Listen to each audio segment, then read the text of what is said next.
Could you kind of elaborate on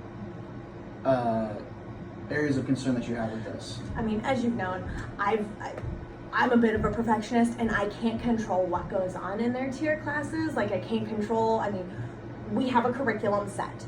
We know it matches the Common Core standards, which is what we're doing, or the Iowa Core standards for us. I can't control how they're teaching it. I can't control, like, different methods that they use, and so that's my one area of concern, is because if I can control it all, then I know I'd be all right, or I'd only have just me to blame. So if that makes sense, I just can't control everybody, and I wish I could. I mean, I wish I could just duplicate myself to make sure that the kids are getting something, but I mean, I know that utilizing technology in the classroom can technically help at times, and our hands are sometimes tied behind our back, but with what we've got, I feel confident that I can meet my goal at 15%. I really do. Okay. What other resources will you need to be able to reach this goal?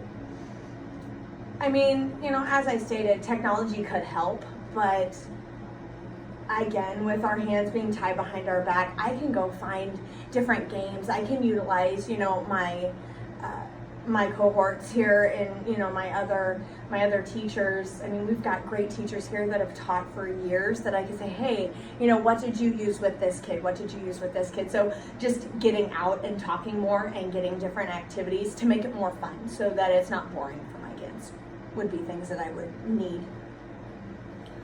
So for you professionally, kind of what is the next step in terms of, you know, at the end of the year, what's going to be kind of the next steps in terms of this?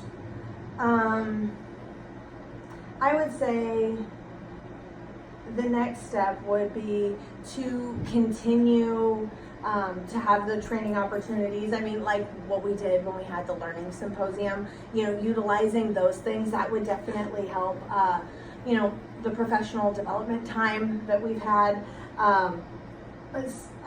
you know, honestly, it's just time to collaborate, which I think that's pretty much what every teacher has been saying forever. Those are things that we would need. Does that make sense? Mm-hmm. Okay. Are there any other initiatives that you've seen other schools do, that you've seen other teachers do in the building, that you'd like to bring into our building goals, and even then tying to your professional development plan? Well, I mean, at the symposium, when you and I sat in and we learned about Lewis Central and what their building goal is, and I know how we've brought it here, which we're doing it primarily with our new systems that we have set in place.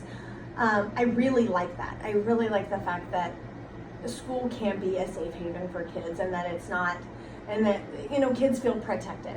I like that stuff. I like knowing that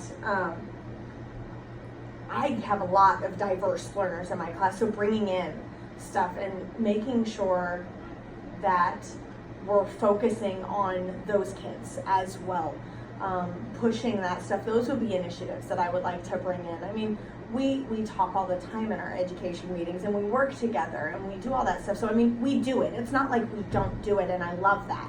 I just want to make sure that it doesn't stop, because sometimes we try it for a few months, it doesn't work yet, we just stop. And so to keep it going, because this is going somewhere good, and I can tell, like, our kids are feeling more comfortable, I mean, being here, and for them to be away from their parents, to be away from their schools, to be away from their state, for them to feel comfortable and safe here is what I want.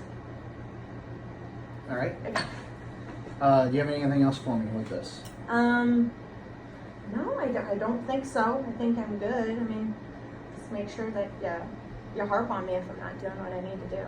All right, well, thank you. Yeah, no problem. Thank you, Missy. Yes, no problem.